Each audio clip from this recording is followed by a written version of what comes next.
हळदीचे आपल्याला 35 ते 40 क्विंटल जर उत्पादन हवे असेल तर आपल्याला खत व्यवस्थापन आणि पाणी व्यवस्थापन चांगल्या प्रकारे करणं गरजेचं आहे. तर बरेचसे शेतकरी खत व्यवस्थापन आणि पाणी व्यवस्थापन तर योग्य पद्धतीने करतात, तरी पण त्याचे उत्पादन हवे तशी भेटत नाही. त्याचं मुख्य कारण म्हणजे चुकीचे बियाणं निवडणं. आपण जेव्हा बियाणं निवडतो तेव्हा जर आपण चुकीचं बियाणं निवडलं तर आपण त्या पिकाला किती पण नियोजन केलं तरी ते उत्पादन आपल्याला पाहिजे तशी भेटत नाही. तर आपण बियाणं निवडताना कोणत्या प्रकारचे बियाणं निवडायला पाहिजे याबद्दल आपण माहिती घेऊया.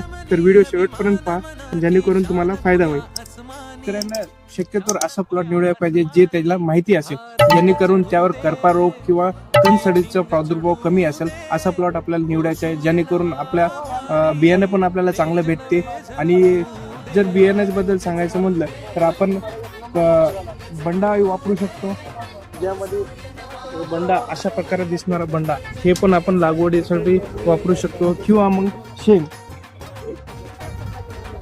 ज्याला जे मोठी शेंग असेल त्याचा वापर करायला पाहिजे, जेणेकरून त्याला 4 ते 5 डोळे असलेले शेंग आपल्याला निवडणं गरजेचं आहे. आणि जेव्हा आपण शेंग किंवा बंडा निवडतो असा बंडा निवडा ज्याला कणसडचा प्रादुर्भाव नाही झाला असेल. तुम्ही बंड्याचा वापर करायचं म्हणलं तर याचं वजन 50 ग्राम असणं गरजेचं आहे. आणि जर तुम्ही शेंगचा जर वापर करायचा असेल तर 2 गोष्टीची काळजी घेणं महत्वाचं आहे, जे की याला जवळपास 4 ते 5 डोळे असणं गरजेचं आहे आणि याचं वजन 35 ते 40 ग्राम असणं गरजेचं आहे.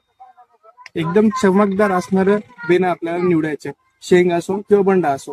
तुम्ही सर्वात महत्वाची गोष्ट, जेव्हा आपण हळदीची लागवड करतो तेव्हा बीज प्रक्रिया केल्याशिवाय बियाण्याची लागवड करायची नाही, जेणेकरून कीड आणि बुरशीचा प्रादुर्भाव कमी होईल. आजचा व्हिडिओ तुम्हाला कसं वाटला हे कॉमेंट सेक्शन मध्ये नक्की सांगा. आणि व्हिडिओ महत्त्वाचा वाटला असेल तर हळद उत्पादक शेतकऱ्यांना शेअर करायला विसरू नका. धन्यवाद.